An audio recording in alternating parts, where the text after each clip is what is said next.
শাড়ি পরিয়া কন্যা। Katie media থেকে আমাদের সম্পূর্ণ আড়াল করে রাখছিল। যদি সে আসলে সঠিক প্রুফ না দিতে পারে, আমার মনে হয় আমি খুব শীঘ্রই তার বিরুদ্ধে আইনগত স্টেপে যাব। আমরা যখন গান করছি তখন মানুষ গান শুনতো, আর এখন হচ্ছে মানুষ গান দেখে। ঢাকাতে না থাকার গল্প হচ্ছে, আমি মূলত জ্যামজট পছন্দ করি না। আমাদের দিয়ে যে কোম্পানি কোটি কোটি টাকা কামাইছে, এটা চরম সত্যি কথা। লাল শাড়ি পরিয়া কন্যা রক্তওয়াল তাপাই। ফার্স্ট অ্যালবাম ছিল আমার ফাটাফাটি প্রেম। তো সেখান থেকে আমরা মূলত মানে অল্প সীমিত পরিসরে সাড়া পাই, বাট ও কন্যা রিলিজ হওয়ার পরে, যখন ও কন্যা গানটি সুপার হিট হয়েছে, পরে কন্যা মন দিলানা, তুমি চাঁদ ছুঁয়ে, ও পরাণ বন্ধুয়া, রক্ত আলতা পায়, লাল শাড়ি, এগুলা যায় যায় কন্যা যায়, আসলে অনেক সুপারহিট গান ছিল, যেগুলা নিয়ে আমি যতটুক জানি কেটি মিডিয়া থেকে আমাদের সম্পূর্ণ আড়াল করে রাখছিল। এই কারণটা আমি আজও খুঁজে পাই নাই, বা তাদের কাছে আমরা জবাব দিয়ে চাইছি, কিন্তু এই বিষয়ে তারা কোনো উত্তর দেয় না। ওই সময়টা আমরা যখন গান করি, আমাদের খুব সীমিত সম্মানই দিয়ে কেটি সিরিজ গান করাইছে। আমরা বাইরে সুযোগ সুবিধা পেলেও সঙ্গীতা থেকে আমরা বিশাল বড় বড় অফারও পেয়েছি, কিন্তু ওই সময় তারা আমাদেরকে হাইড করে রাখছে, কাজ করতে দেয় নাই। ডিজিটাল ডিস্ট্রিবিউশন যখন আসছে, কেটির আমার রেকর্ড করা প্রায় 400-500 গান, এগুলা কেটি বুলু ভাইকে আমাদেরকে না জানাই, মানে সিডি জোনকে এই গানগুলা লিখিত দিয়ে দেয়। পরে সিডি জোন হয়তো বা এই গানগুলা ডিস্ট্রিবিউশন করছে, কিন্তু এইটা থেকে আমরা 1 টাকা অনারিয়াম আর্নিং কখনো পাই নাই সিডি জোন থেকে। আমি যখন কেটিকে গান দিই তখন তো ডিজিটাল প্ল্যাটফর্ম ছিল না। সেই সময় ডিজিটাল প্ল্যাটফর্ম আসে নাই, ইউটিউব প্ল্যাটফর্ম আসে নাই, সিডি ছিল অনলি। আমরা শুধুমাত্র কেটিকে সিডির সত্ত্ব দিছিলাম, ডিজিটাল সত্ত্ব না। কেটি হচ্ছে একটা মানে অডিও কোম্পানি, লেভেল কোম্পানি। কেটি সিরিজের সাথে আমাদের একটা এগ্রিমেন্ট হয় 2001 সালে। 1 সাল থেকে 5-6 সাল পর্যন্ত একটা এগ্রিমেন্ট ছিল। পরে আমাদের পপুলারিটি পাওয়ার পরে কেটি সিরিজ আরও 3 বছরের নাম করে প্রায় 10 বছর আমাদেরকে মানে এই চুক্তিতে রেখে দেয়। আমরা বিভিন্নভাবে মানে আইনগত ব্যবস্থা নিয়ে তারপরে কেটির কাছ থেকে এগ্রিমেন্টটা উদ্ধার করি। খুন হয়েছে মনটাই আমার, খুন হয়েছে। ইসান অনিক, যার সাথে আমার 2021-এর মাঝামাঝি একটা এগ্রিমেন্ট হয় 4 বছরের। আমি যখন নতুন বুঝতে শিখি যে ডিজিটাল প্ল্যাটফর্ম কি, ডিস্ট্রিবিউশন কি, আসলে এই সাইটগুলো অনেকেই আমাকে বললে আমরা আসলে এতটা গুরুত্ব দেই নাই। তো একটা পর্যায়ে তার সাথে আমি একটা এগ্রিমেন্ট করি, যেহেতু প্রথম থেকেই তার সাথে কাজ করা।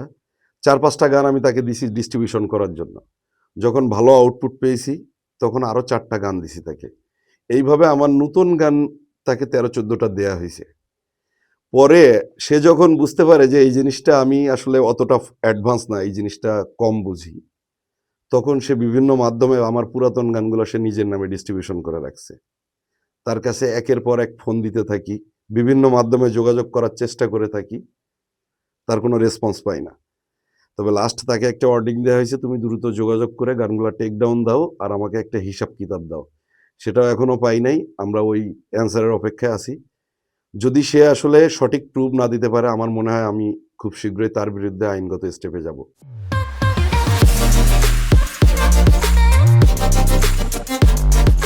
পরাণ বন্ধুয়া আমায় ভুইল না। আমাদের দিয়ে যে কোম্পানি কোটি কোটি টাকা কামাইছে, এটা চরম সত্যি কথা। অ্যাকচুয়ালি দর্শক শ্রোতার ভালোবাসা ছাড়া আমরা ফিনান্সিয়াল ভাবে মনে হয় খুব বেশি আগাইতে পারিনি। আমরা যা করছি আমাদের স্টেজ দিয়ে করছি, বা গানের বাইরে ব্যবসা বাণিজ্য দিয়ে হয়তো বা করছি, কিন্তু গান থেকে আমরা ওইভাবে স্ট্রংলি ফিনান্সিয়াল সাপোর্ট পাই নাই কোম্পানি থেকে। ফুল তো ফোটে না মনেরই বাগানে। 2001 সাল থেকে যতগুলা গান করছি, প্রায় কেটিতে 400+ গান ছিল আমার। গানগুলো ম্যাক্সিমাম গান ছিল আমার কম্পোজিশন করা, সুরও আমার করা। আর গানগুলোর লিরিক্স ছিল ফেরারি ফরহাদ, রেজাউল হোসেন দীপু। আর দীপু ভাই ছিল কেটি সিরিজের কর্ণধার, মানে মালিক আর কি। তো উনি যখন আমরা ও কন্যা অ্যালবাম মোস্ট পপুলার হয় বাংলাদেশে, সুপারহিট তখন ও কন্যা অ্যালবাম, ফোক গানকে মডিফাই করে আমরা ও কন্যা গান করি। তখন বাংলাদেশে প্রথম, আমার মনে হয়, আমার যতটুকু ধারণা, তখন বাংলাদেশে ফোককে মডিফাই করা হয়েছে। ইভেন সেই সময় হাবিব ওয়াহিদের দিন গেল তোমার পথ চাইয়া, এই ২টা গান দিয়ে আমার মনে হয় যে মানুষ তখন ফোককে মডিফাই করা শুরু করছে। গান নিয়ে তো প্ল্যান অনেক কিছুই আছে। আমার সর্বপ্রথম টার্গেট হচ্ছে আমার মিনিমাম ১০,০০০ গান আমার রেকর্ড থাকবে। তো আল্লাহর রহমতে আপনাদের দোয়ায় আমি ৩,০০০ প্লাস গান ক্রস করছি। তবে মানে সব গান যে আসলে হিট হবে এরকম না, আবার সব গান যে সুপার ফ্লপ হবে সেটাও না। দর্শকদের চাহিদা মতো আমি কাজ করার চেষ্টা করে যাচ্ছি এখনো পর্যন্ত। আমরা যখন গান করছি তখন মানুষ গান শুনতো, আর এখন হচ্ছে মানুষ গান দেখে। হ্যাঁ, প্রোডিউসার ছাড়া ভালো ভিডিও গান করা পসিবল না। আমরা একটা করলাম শখে, ২ লাখ ৫ লাখ টাকা দিয়ে করলাম, পরেরটা করলাম, তৃতীয়বার যে আমরা থেমে যাচ্ছি, আমাদের প্রডিউস করার মতো কেউ নাই। চাঁদের মতো মুক্তি যখন ভাসতো নয়ন জলে। নতুন গান রিলিজ করছি আমার ইউটিউব চ্যানেল ভয়েস অফ সোহাগ। ধীরে ধীরে আগাচ্ছে, তবে দর্শকদের ভালোবাসা, শ্রোতাদের ভালোবাসা পাইলে হয়তো বা সামনে ভালো কিছু করতে পারবো। ঢাকাতে না থাকার গল্প হচ্ছে, আমি মূলত জ্যামজট পছন্দ করি না। যেহেতু এখন অনলাইনের যুগ, সোশ্যাল মিডিয়ার যুগ, আমার মনে হয় আমি যেহেতু স্টুডিও বাসায় আমার, আমি এখান থেকে কাজ করে সবার সাথে মোটামুটি কানেক্ট করতে পারি। তো সেই হিসাবে মূলত বাড়িতে থাকা। আমার এই অবস্থানে আসার পেছনের গল্প বলতে গেলে আমার বাবা, যার কাছে আমার হাতে খড়ি, উনি দুনিয়াতে নাই।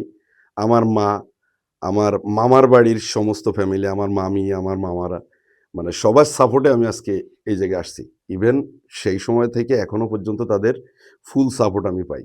মনেতে যে ফাগুন রূপেতে আগুন নেভে না তুমি না এলে।